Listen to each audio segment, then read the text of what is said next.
dressed up and everything. I'm kidding. Sorry, brother. Sorry. I don't know if it's something on our end. I just want to make sure I get clear. Oh, Dave's working on some knots here. About that. Hey, Travis. Yep. Yes. Better now. Okay. All right, we turned the volume up. All right, folks, it's right at 9 o'clock. Welcome to another edition of Friday Morning Live. Today is May 30th, BG Murphy. Can you believe that? But we're excited to bring you all another edition of Friday Morning Live. We'll kick it off by reminding everybody on Sunday is the start of the 2025 hurricane season. So certainly every show this month, we reminded folks that that is fast approaching, and it's the beginning of that. I don't think there's anything circulating out there, but certainly everybody needs to be aware of that and going forward. So, again, May 30th, there is yours truly, Dave Newell. Glad you all are here this morning. And just a couple housekeeping items before we bring in our special guests. Web-based learning, just a reminder, those classes are updated on a weekly basis. So if you need CE or have a topic that you're interested in, please let us know, or otherwise just go on the FAI site under the Education tab and look at all the webinars and webcasts that are upcoming over the next few months. And again, as a member benefit, BG, this is something that we've done for the last few years. Just a reminder, folks, each month, these 4 classes are available to you as a member of the association, an agency member. And so it's the 4-hour law and update class, and then 2 commercial lines classes along with 1 personal lines class. So those are member benefits. So if you need some C, please take a look at those and certainly share that with your team as well. Just 3 weeks from Wednesday, or I guess, 3 weeks from this past Wednesday, we'll be in Orlando for our convention, the Road to Success, June 18th through the 20th. So many of you I know on this call are already registered. So look forward to seeing you. Safe travels. But it's going to be a great show, a great opportunity to meet and greet and be around many of your fellow agents, but certainly a lot of carrier partners and exhibitors that certainly support independent agents. And, this is a post-legislative update. If you want the full update for those that are already registered for convention, reminder, from 1 to 5 on that Wednesday afternoon is the total 4-hour law and update class with Jeff Odom, BG Murphy, and certainly Laura Pierce. And we may have some special guests as well pop in, right, BG? And so if you want to take the full 4-hour class live at convention and you're going to be there, certainly look forward to seeing you there Wednesday afternoon from 1 to 5 that day. So without further ado, let's bring in our special guest today, BG Murphy, Director of Government Affairs here at FAI. Good morning, BG. Good morning, Dave. Thank you for having me. And then Travis Moore. Good morning, Travis. Good morning. Thanks, Dave. Thanks, BG, for having me. Yeah, and we look forward to it. Many of you on this call have met Travis in your travels. For those that are in the community association arena, but many of it have seen stuff that Travis writes and puts out on behalf of some of his clients. And certainly BG is very familiar with Travis and some of the work that we've done together when it comes to community association. So BG, I'll turn it over to you to kind of give a little background on Travis, and then we'll kick this thing off on the first slide, House Bill 913. Absolutely. And one of the things that I have to remind people doing what I do for a living is that, I spend the majority of my time with stakeholders that are directly in the insurance industry.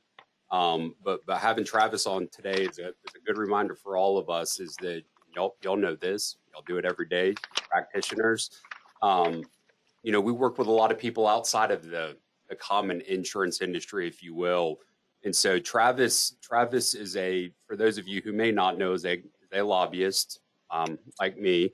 And he has worked and I'll let him tell you this, but he's worked in the community association space for many years. And so oftentimes, when the condo association is much like the insurance industry, or condo world is much like the insurance industry, and that they just seems like just about every year they have what we call an omnibus bill, kind of a cleanup regulatory bill. And so oftentimes, there are insurance pieces of that bill, and we'll communicate with Travis. And so just another reminder of the importance of having those relationships, both in and outside of our direct industry. So Travis, before we kick into the bill, you got anything that I missed? No, that I think that pretty much covers it. And then we can start right in with kind of a little bit of a global high altitude look, and then get into some specifics of what passed this year. Absolutely. Dave, you want to kick it to the next slide? Right there, sir. So when I talked to Travis initially about coming on, our expertise is insurance. we can speak to insurance all day, every day. If I can't, there's people in my office that can, most assuredly. But a lot of our agents, with the changes that have happened recently in law,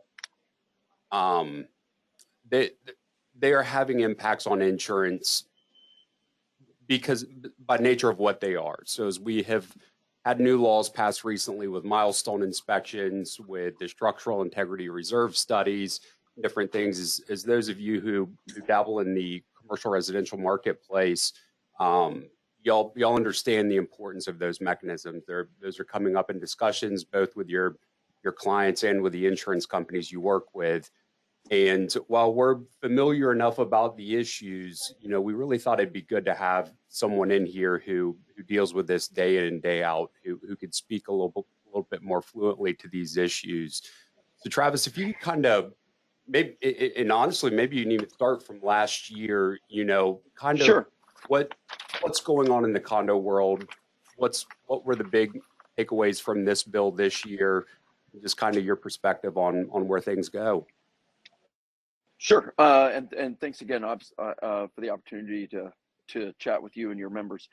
Because there is a nexus between obviously the community association world, whether it's HOAs, co-ops are certainly now the focus on condos and those larger commercial residential properties.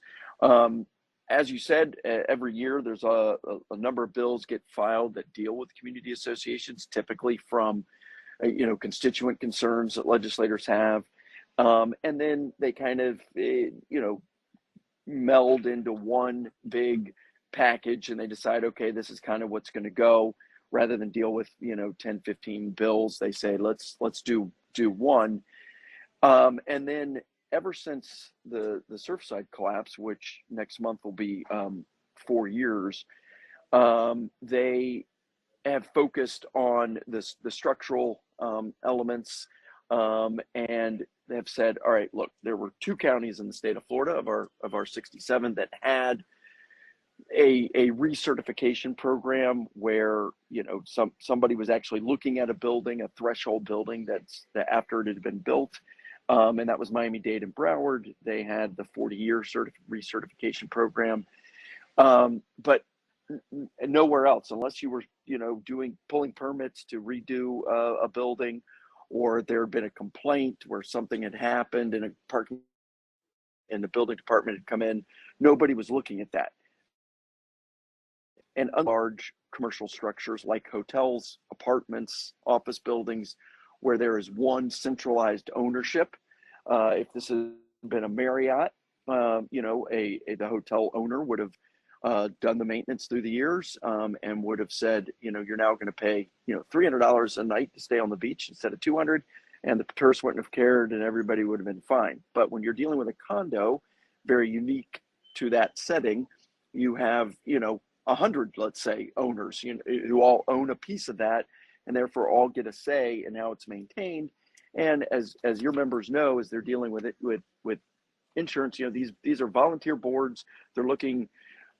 And this is not to be disparaging, but they're looking for the cheapest way to go, and just human nature. And so they're like, we don't need to do that roof yet. We don't need to do this. It's an investment property, whatever the case may be. And they would push that maintenance on.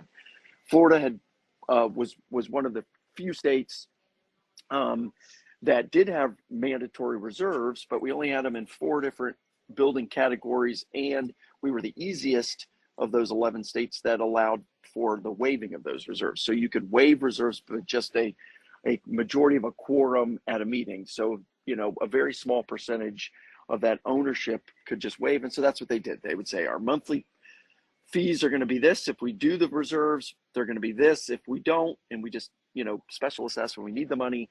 So through the collapse, unfortunately, the Senate approach had been, you know, we need to figure out, you know, what's going on with these buildings. We need to do essentially what's happening in Miami-Dade and Broward in these inspection programs. And so they called it a milestone inspection program. We need to do that statewide and move that across, you know. So they said, all right, if you're 30 years of age, when your building hits 30 years of age, you're going to do a milestone inspection. If your building is 3 stories or higher, and then every 10 years thereafter. The House said, well, you know, the collapse happened in one of the counties that had these inspections. It's not the inspections, it's the fact that they're not maintaining these buildings. So they focused on the reserve side. And so they came up with what's known as the Structural Integrity Reserve Study, or what you hear from your members, probably a lot of your association clients a lot, is the SIRS. And so they kind of melded it together in a weird kind of way to kind of try to compromise. And they came out with this, you know, first bill 4 years ago, this 4D, and it just didn't work. So then the next year they did 154, which was this condo 2.0 to kind of try to make it work. Then last year they came up with a bill. They were like, yeah, you know, as they were going around, you know, holding town hall meetings, trying to figure out how it best works out in the field. And as the deadlines were approaching, and then hearing a bunch of stuff on just general association issues, they came up with another bill, this 1021, which was kind of this 3.0, which brings us to this year. So this session, the one that just ended, well, technically hasn't really officially ended because they're still dealing with the budget, but they never end. But the substantive stuff on May 2nd, they passed House Bill 913, which Dave mentioned, PG mentioned, and we could talk about, and that provides really, and that now was really being pushed by the governor, was saying, look, you guys, and it even was going to call them into a special session and do a bunch of things, saying you guys have to make this work. You know, there's a whole bunch of panic out there as this thing hits in 2026. So the 913, the House had their bill, the Senate had their bill. 913 is the House bill number that actually passed, although it looks a lot more like the Senate bill 1742 that actually ended up passing. That bill is not yet gone to the governor. It's still part of like 100 and some bills of the 200 and some that have passed that has not gone to the governor. It will go very soon. I mean, you could go in a batch today even, and when it goes, the governor's already indicated publicly and also to the sponsors and to the leadership that he's going to sign it. So then that will go into effect July 1. One other bill that deals with condo issues that did pass that also will go to the governor, has not gone, is 393. And I just mentioned that because it deals with the MySafe Florida condo program to finally make it work for associations. The way it was originally structured, there was no way it was going to work for condos. So now that will work. They're going to use the money from last year's 30 million. They still have about 26.4 million of that they still have available. So it will go, and they do not have to wait for that to take effect July 1, because they don't have to wait for that to take effect in the budget. It will become effective immediately upon becoming law. So when the governor signs that, it'll go. Let me ask you a quick question there. Sure. I know that the budget process is, and for those of y'all listening, I'll bring y'all up to speed after we wrap up with the condo discussion. But the most recent budget offers, whatever standard you want to use for that, is I don't know that we have any legitimate budget offers at the moment. But the last of the kind of budget reports that we saw, there are additional funds appropriated for this year, correct? On top of what's coming from last year? No, the only amount that they have is let's call it 30 million 30 that million they carried over. So yeah, so it will go quickly. Last year when the program, everybody's familiar with the MySafe Florida Home program for single family homes. The condo program was brand new, so they had to hire a consultant team to figure out how to make it work. They had to hire all the inspectors because they're different than a single family home. And so they didn't even start submitting or taking applications and doing inspections until November. And it literally only lasted like 6 days. And then they were like, we got to stop because we're going to run out of money. And by the way, it's not going to work. And I'll give you the prime example of, or hurdle was that it took 100% of an association. So 100% of the owners had to agree. And I got to tell you, we can't get 100% of an owners to agree that today is Friday. So it wasn't going to work. So so that money will now, it only takes 75%. It also, they got rid of all this crazy math dealing with square footage and this portion for the roof and this portion for windows and doors and blah, blah, blah. So now it's essentially, you can get up to $175,000 per association. But that will go obviously quick. I mean, we could do the math quickly that let's call it 30 million to do the inspections. And then if you had X amount of associations at 175,000, even if they got the max, it's not going to go far. So, but because of the budget issues, they didn't want to add new money. So I think we'll be able to show that this is a program that is popular. I think it's a program that will show from your membership and work.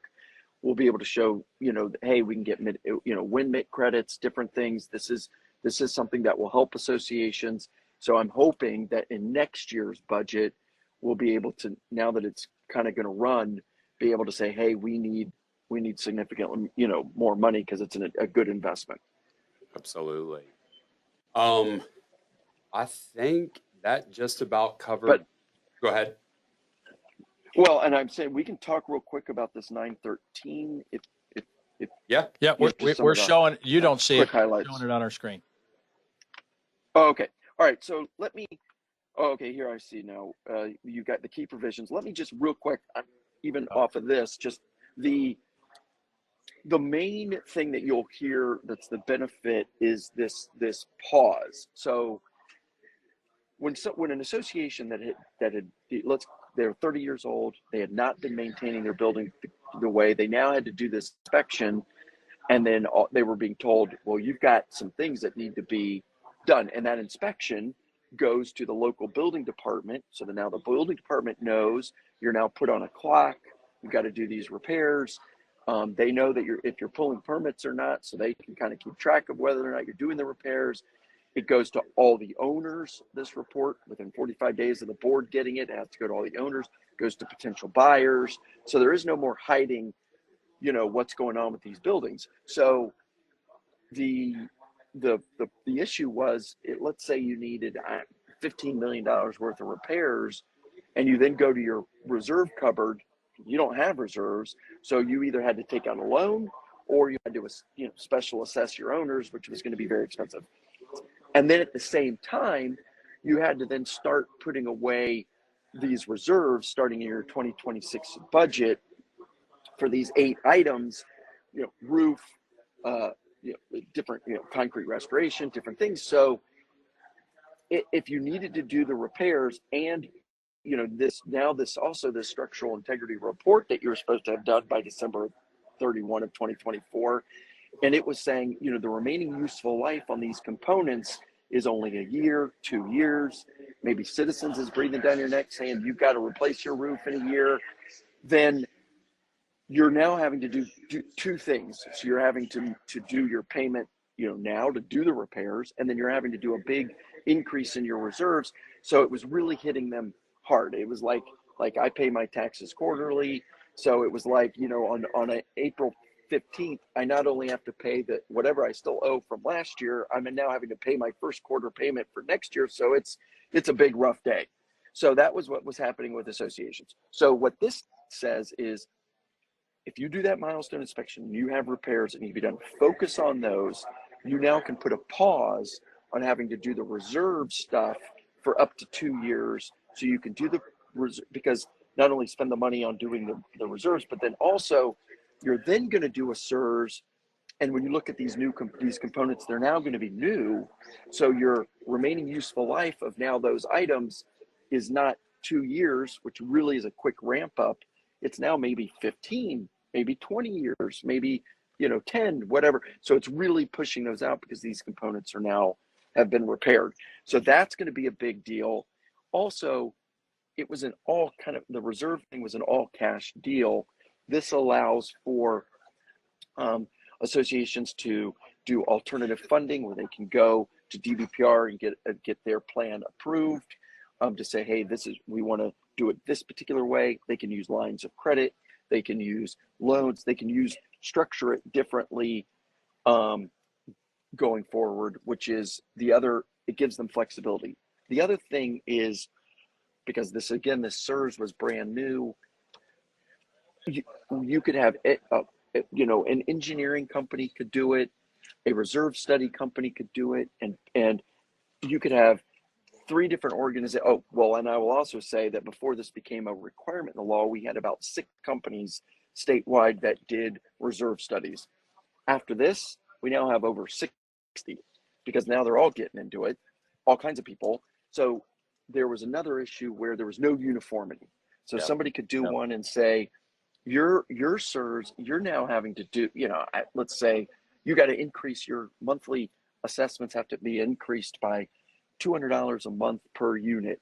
Somebody else could do it and say $68, and it's just all over the board. So now this is going to say, DBPR, you have to come up with a uniform form and method and manner to, you know, and put these terms into, like, what does it mean to say fully funded? Well, you know, you can use baseline funding, which baseline funding just means you can't go below zero. So you can build up these pools and then drain them when you need them, build them back up. So you only have to have the money when you need the money. So there's a lot more just clarity will be offered. And so those types of things are going to be a big help. So also, and I also just want to mention that if any of your members ever have, have questions, you can provide my email address. I have no problem with that. Provide it to whoever you want out there, Dave or PG, and they can always just email me, and I can certainly try to help talk to them and get them. Like you said at the outset, PG, I may not know the answer, but I know, reserve study people, banks, all kinds of people within the industry that can help. Absolutely. Be careful what you wish for, Travis. I just letting you know. Okay. But All right. seriously, and we will do that because you've been a friend. You've been somebody that we have counted on over the time, and certainly a trusted resource, certainly for this association and some on this call that you know personally. So. And I'm happy to do it. Also, there were some other things that were, because as we talked about, when they do these omnibus things, they also, these members had also been listening to people, had been going to association meetings, had been looking at these SIRS. So they did things like, okay, you have to include the required things, these 8 items, but an association, maybe some board was like, well, here's our chance to redo the lobby and the cabana and things that might be good and increase the value, but they're not requirements, but they were putting it all mixed in. So they made sure that those things are separated. But then they also did things like make it easier to deal with electronic voting, make it easier to deal with video conferencing. So, just kind of bring us up into the times with people should be able to do board meetings on Zoom and other things. So they also did things in there that were beyond just the building safety issues in that bill. Right. And then, BG, as we close the loop on this on 913, there was something that we certainly have gotten some questions internally and externally here at FAI. So let's just talk about making sure we're clarifying one of the provisions that's at the bottom of the page here on the screen in reference to condominium associations providing adequate property insurance. So we just very briefly, those of you who write community association insurance know that there is law in place right now in Chapter 718, 111, 11A, and establishes insurance requirements, defines adequate property insurance coverage, and then kind of provides a few different options that an association can pursue to satisfy that requirement. There were some slight changes. We saw them early on in session, saw them in the bill, reached out to sponsors, reached out to staff, reached out to Travis. Travis, would you mind speaking just kind of from y'all's perspective on that language, kind of what the intent was there? Yeah, so one of the things that, these members, Lopez, let's say Representative Lopez that does this, that did this bill in the House and have been working on this for a number of years, she's got like 600 and some condo associations in her very dense condo district in Miami. As they go to all these town hall meetings and different things, and even though obviously insurance rates, certainly over the last year in the commercial space, have stabilized, coming down, and the outlook is certainly better. They were hearing things like, we want as much these options that the law provides for us. We want to be able to kind of explore them because they're in the law. So we had always looked at it as kind of like these three options, where there was the option where you could get together in like a loss limit program, get three or more, you had to go to OIR, you had to get approved, blah, blah, something that has actually never actually happened. OIR's never done it. It doesn't exist yet, but it's in the law and it's there. And then there was this next option, which is where everybody kind of lives, which is you got to get your appraisal. You do an update every 36 months, every 3 years.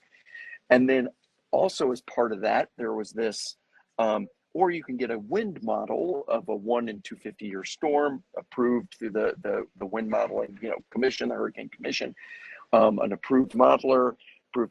Then you also had to go to to OIR.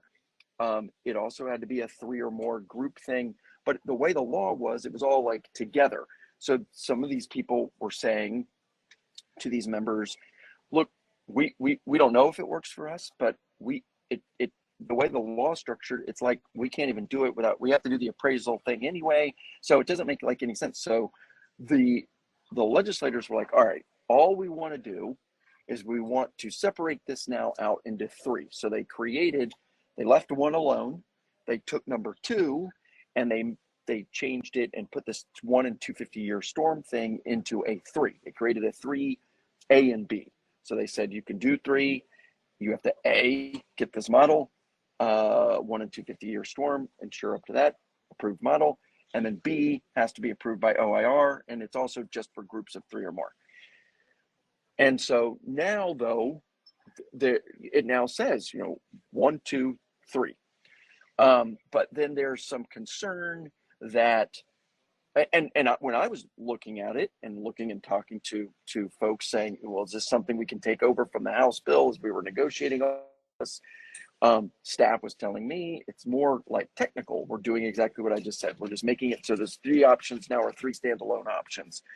I was being told, well, there's this, may to shall thing that's being changed a little bit on this in 2. And they're like, well, because we're cleaning up 2, I'm taking stuff out of it, making it a 3. We're just cleaning that up. And because of English, because you have this, or what we're trying to say is you may use this appraisal or you use that appraisal. And I'm like, all right, well, in the thick of the battle and everything, it seemed you take people at their word and you're like, all right, well, and again, like, I know condo, I have no idea about insurance. I run to BG and Laura and others. So I was like, all right, sounds fine to me. And again, this is like literally the last day last couple of days of session. So then now, as happens, then you start looking at it again and people start analyzing it. So what we're trying to get now is some clarity from OIR as to the meaning behind. Again, I talked to the legislators. They have said this is what our intent certainly was. It wasn't to have anybody get less insurance, because that becomes a board problem. Then it becomes a condo problem that I have to deal with, because they have a fiduciary duty, and I don't want board members getting sued for not having enough insurance and not being able to fix your building if you have a storm. And then also, I'm like, well, let's try to get the clarity from OIR and others. But then also, if we need to make it clear, if it's not clear, then let's make sure that we're working to clarify it. So I don't know. That may be. I don't know if I answered the question perfect. or not. Yep. Yeah, that it's good to hear kind of the consistency in messaging on this. This is something that, when you've got a lot of people talking about insurance issues, and Travis, there's a bunch of people that think they understand what they're talking about with insurance in Tallahassee. There's few that actually do.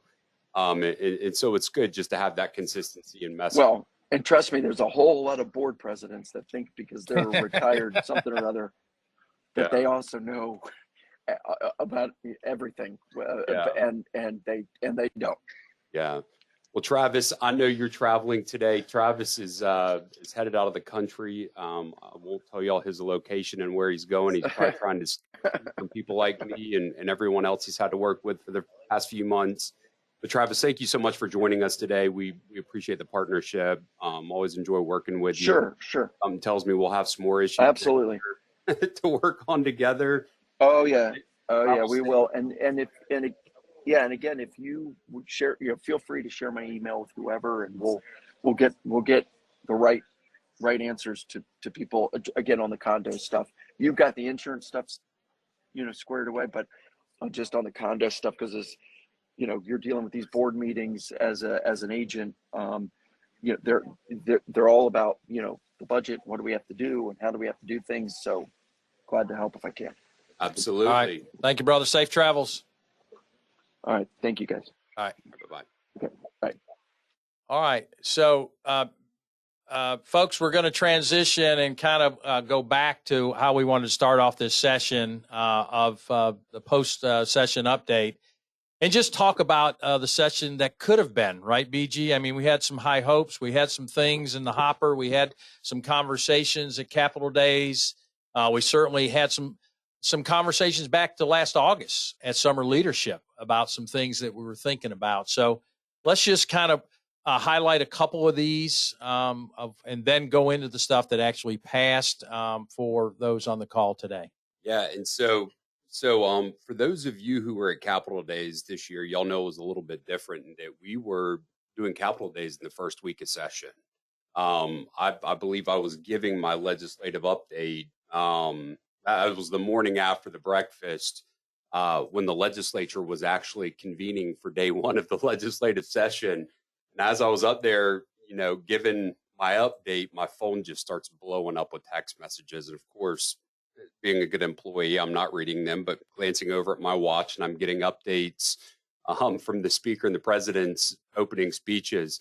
But coming into this session, we knew this was not going to be a fun year. We had two special sessions, as Travis alluded to. The governor actually called a special session where, as he constitutionally can, where he wanted the legislature to address the primary issue was immigration, but he was calling for condo reforms, for hurricane or post-hurricane resources, and a litany of other issues. And that's important to note because that was the moment that this session was defined. Immediately after him calling the legislature back in for special session, he sent out his notice, give them all a heads up, hey, you got to come to Tallahassee. The Senate president and the House Speaker came out jointly and released a memo saying that they would not be doing the governor's special session, that they thought it was premature, and they made it abundantly clear that they did not intend to do what the governor wanted them to do. However, they were required per the Constitution to come to town. So they literally came in, they convened for the special session the governor called and immediately adjourned thus killing every bill, every proposal, every concept that the governor had talked about. They then re-adjourned to deal with one issue and one issue alone, which was immigration. And they ultimately, the House and Senate and the governor were able to work together. So we had all of that kind of percolating, and us in the insurance industry, us in, well, others in other industries, were like, okay, we can see where this year's headed. As all of this is going out, and everyone on this call probably read this article or at least heard about it, a reporter who is known for dropping bombastic articles before every session dropped a article highlighting a report that the OIR had commissioned with some pretty strong accusations about what some affiliates were doing. And I think the title of the article was "Insurers Steering Billions of Dollars to Their Affiliates While Claiming to Be Poor." And that took off. I mean, it overnight became a national discussion. As we looked at other states like Georgia, who was working on tort reform, this was the number one thing the trial bar up there was pointing to, and it set the stage for a session. But that day, during Capitol Days, the speaker came out, and part of his opening speech, he said, we are going to be subpoenaing company execs, CEOs, all down the C-suites to come in and testify in front of committee to answer questions on this. And, that was a pretty startling moment. If you read the report, at least the portion of the report that the OIR did have the ability to release, you found pretty quickly that the narrative was not consistent with what was being portrayed in the article. So just kind of given a little flavor, we knew the speaker had made it abundantly clear. I think the exact quote he used was, "We are not coming to Tallahassee to pass insurance laws written by insurance lobbyists." Then you had the Senate president whose messaging on it was stern, but nowhere near what we were hearing from the speaker. And the speaker made it abundantly clear. And you look at these listed bills: motor vehicle insurance. This is the ever annual PIP repeal bill, probably the biggest bill. And all of these, with the exception of the first bill, passed out of the House. But attorney fees and insurance matters. This was a bill that was sponsored by Representative Hillary Cassell, Vice Chair of Insurance and Banking, and it would have rolled back on the one-way attorney fees. Also, started picking apart at the bad faith reforms we saw recently. Evidence of damages to prove medical expenses. This was the transparency and damages law that passed a couple of years that has really borne some significant impacts on the commercial liability space, commercial auto liability space, excuse me. Residual market insurers. This was actually at one moment in time was FAI's priority bill, had diligent effort in it, had some cleanup to the citizens' appointment requirements and some other surplus line stuff in it. That bill ended up getting hijacked, and they put a lot of the attorney fee stuff on there.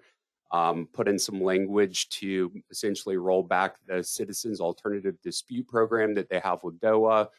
And then we're talking about omnibus bills. Senate Bill 230 was the insurance omnibus bill.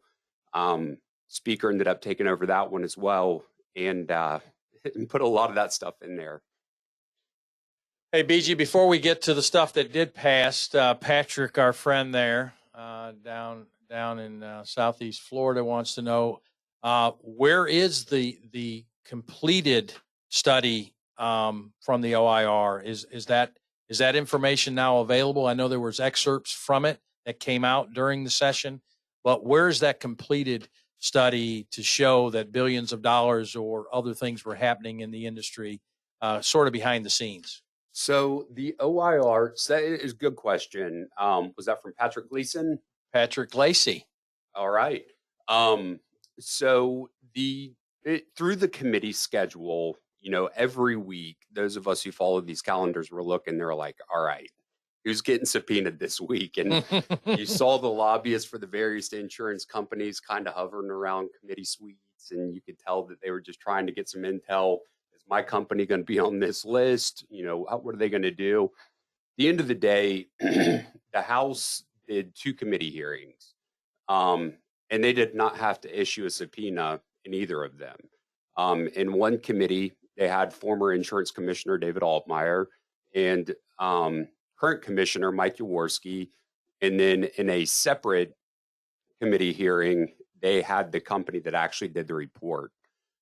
So the current commissioner Jaworski, a lot of his testimony, was answering questions as to why the OIR did not release this report. And his testimony throughout was rather consistent. This was something I inherited. It was a draft report. There are a lot of incomplete portions of this. And so the report was never published. Members of the committee were able to see it. They all had to sign non-disclosures. But there's nowhere that someone like us could go and actually look at this report. So all you can see is kind of like a redacted executive summary of what the report says. But there's just a lot of components missing. The report didn't highlight that there were companies that were suspending fees that the insurance company pays to the MGAs during certain times just to make sure things were stable within the company. So a lot of stuff in that narrative that just was not picked up in the article. It was used as a scare tactic. That this specific reporter, who receives a lot of support from a group that would love nothing more than to dismantle the insurance industry, he did what he does every year. There will be an article next year. There will be another story to tell next year, and we'll have to be responsive. But this one just seemed to stick this year. Yeah, Patrick, it really doesn't exist. There's a lot of holes in it, and who knows what the next year or two. But there, as the article said, and certainly up here during session, there was a lot of angst about what the next shoe was going to drop from legislators getting subpoenas, getting information beyond that. So more to come on that. So let's turn our attention to what did pass, B.G. Murphy, and House Bill 1549. Eligibility for export. This is something that's been near and dear to your heart for a few years. I should have put this one at the tail end. Could we just very briefly go back to 913, the Community and Cooperative Association? We can. I want to make sure we walk away from that with a clear understanding of what it did. So current law says that a community association is required to have adequate insurance coverage to full insurable value. Replacement cost is determined by an appraisal every 36 months. And current law provides kind of for 3 options to do that.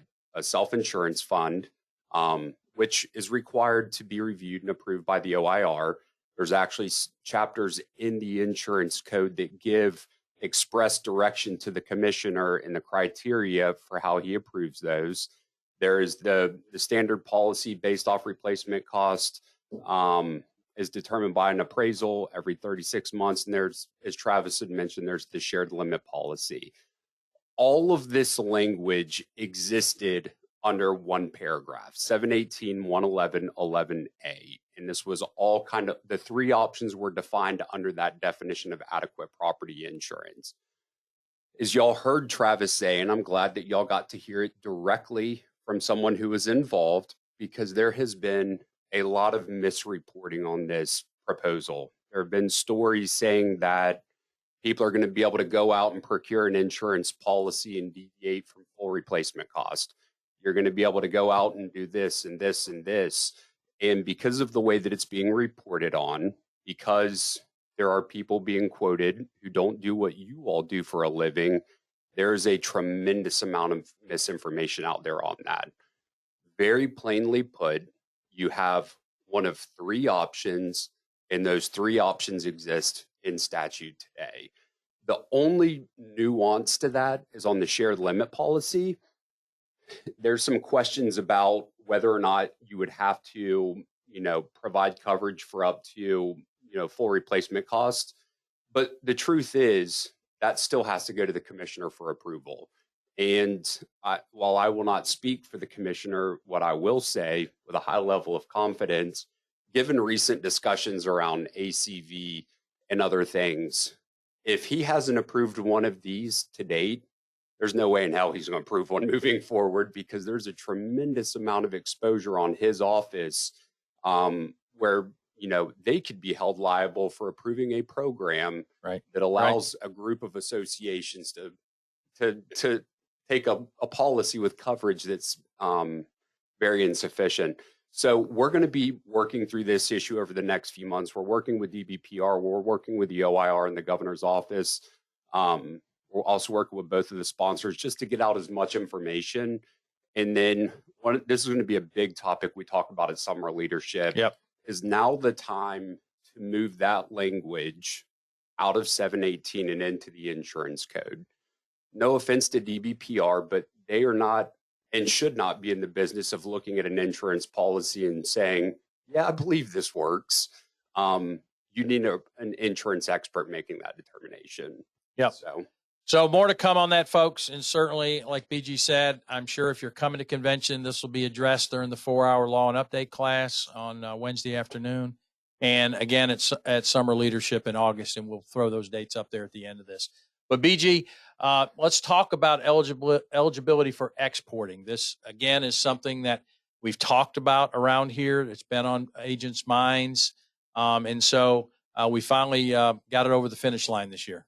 I mean, you always like to give Kyle Ulrich grief, as he likes to give it back to me, and he may be listening, and I'm sure he'll give me some grief when we get off this call. But, you know, Kyle and Laura started this discussion many, many years ago. And over the years, we as an association, you all have advocated for reforms to kind of pick back at that diligent effort requirement. And over the years, you know, most every line of commercial insurance has been exempted from this requirement. However, the diligent effort has remained. You know, going back to my days at DFS, I think I was at the department for all of about 4 days before I had my first meeting where I heard about diligent effort.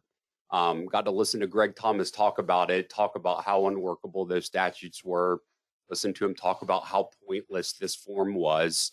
And so this year, we set out with kind of 2 goals. Make sure that the insurance reforms do not get unwound this year, and get rid of diligent effort once and for all. We were not supposed to be on this bill. It was, we had a bill moving, as you remember a few minutes ago, I mentioned that the speaker had hijacked it, but one of the things that a lot of people don't know is the speaker was instrumental in making sure the agents got this win. I spoke to the speaker. He reached out to me just about every single week throughout session, and he's like, BG, I got to mess with your bill, but you need to understand, at the end of the day, I'm not putting agents in the middle of this fight, and I'm making sure you get your issue. And so you'll hear a lot of testimony about people and their character and everything, but the speaker told us from the very get-go, you are getting diligent effort this year, and I will not make you be in the middle of the fight between the attorneys and the insurance companies. You have my word, and he stuck to it. So diligent effort's done if the governor signs the bill. But basically what it does is it removes the requirement that you go through that diligent effort process. It still keeps the signed disclosure. Yep. And adds some language just to make sure that the consumer knows that the forms and rates of surplus lines insurers are not approved by any Florida regulator. That's a discussion that agents are probably already having, but it just adds that language to the signed disclosure. And the statute still retains the other eligibility criteria. Coverage can't be submitted to the surplus lines marketplace for more favorable terms and conditions. That language has never really been regulated. It's kind of difficult. An agent can't necessarily speak to what the majority of insurance companies have filed. I don't know that the DFS or the OIR could also do that. Right. So there are still, despite what you may read, there are still eligibility criteria. But at the end of the day, the takeaway is, should the governor sign this bill, you're no longer going to have to fill out that worksheet. Yep. Well, with time, we're going to skip over a couple of these, but BG, I just want to go ahead and address. We're going to go right to, we talked about disclosures, but flood continues. We talked about hurricane season. Here it comes. Last year, we certainly had a lot of flood activity in and around the state of Florida. So there are some changes that are coming in relation to flood disclosures. Yeah, and so this conversation kind of started last year. There was a bill last year that kind of dealt with flood disclosures, and much like the testimony that Travis was giving earlier, they further fine-tuned this bill. In fact, it was the same sponsors last year, who was the same sponsor as the Community Association bill, Senator Bradley. But basically what this does is it expressly requires landlords and sellers of homes, owners of homes who are selling them, to provide specific disclosures to prospective tenants or to prospective buyers about any flood risks, any flood damage or flood experience. It allows for a rental, if that disclosure is not provided, it allows for the tenant to get out of their lease. Requires developers to provide the same information. And then there is language, and it may be on the next slide. Yeah. It requires them to notify a prospective tenant, a prospective homeowner or home purchaser, that their property insurance coverage does not include flood coverage. So, as we've looked back over the past couple of years, there has been an immense focus on flood. We had the storm that came up through Central Florida that kind of triggered all of the flood changes for citizens. Excuse me. And so this was just a continuation, making sure people are aware of the risks of flood, of any previous flood experience, and making sure people are informed so they can make the right decisions. Yeah. So again, on our website, we have the summaries on all these bills. They go into a little bit more detail, but as Travis said earlier, but we'll say it again. You have any questions on any of these bills or questions about some of the provisions, certainly reach out to BG and Laura and the team here at FAI. We'd be glad to walk you through them. So, and then next up, pet insurance, right, BG Murphy? We laugh about it, but this is something that certainly has been talked about the last couple of years, actually. But now we have a bill that kind of establishes some framework around what pet insurance is and should be here in the state of Florida. So we were having a team meeting a few weeks ago, and we're still in session at this point, so it's been more than a few weeks. But Jeff Odom asked a question, Laura, BG, how long do we need to plan for y'all to talk? At that moment in time, this was the only insurance bill that was going to pass. And I said, buddy, I don't know that I can make the pet insurance discussion last 2 hours. I'm sure we could find a way, as I don't ever struggle with finding additional words. But much like Dave said, this was an attempt to treat pet insurance like a more traditional regulated insurance product, and giving some more of that regulatory backing to that product, establishing standards for companies that offer this, giving some authority to the OIR for how they approve these things, what should be required in these policies. And so really treating pet insurance like a more traditional insurance product. So this is something, and Dave was asking me about this as we were getting ready to start this morning, as this bill becomes effective, and in the months leading up to it, we'll be having conversations with the OIR. Obviously, I'll be having them with our education department, because there are some training requirements for agents that would like to sell these products. And so as the office begins working on their implementation of this new law, there'll be a lot more information to give on this one. Yep. And then, again, as we enter into hurricane season, there's always this topic, right, BG? We're already getting the flyers. We're already getting pictures from our members that the door hanger people are back in the neighborhoods. The people are going door to door. My son just bought a home, and he got a brand new home, got knocked on and said, hey, I'd like to do a roof inspection. And my son said, I just bought the home. It's a brand new house. Okay. I don't think I need a roof inspection at this point. But he said, well, some of your neighbors took advantage of that. So here we go again, right? But there's some provisions here that may help this session or this season. Yeah.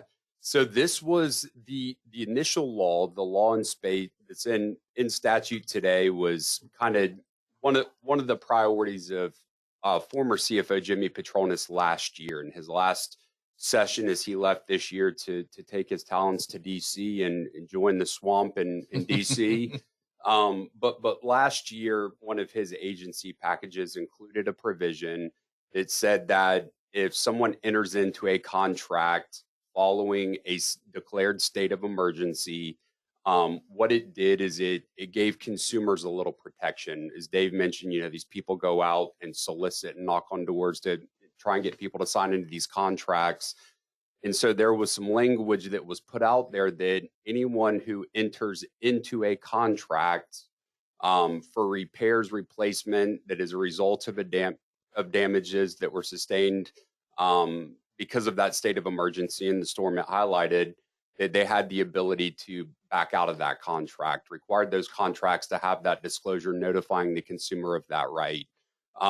Much like a lot of the other issues that we've talked about today, this kind of puts some additional criteria into that. It says that the rescission period in that contract only exists for the first 180 days after that event. So after the declaration of the state of the emergency, just to make sure that that doesn't remain in perpetuity, that, if you're signing up for roofing repairs for a hurricane that happened 5 years ago, Yeah, you got a pretty good idea what's going on there.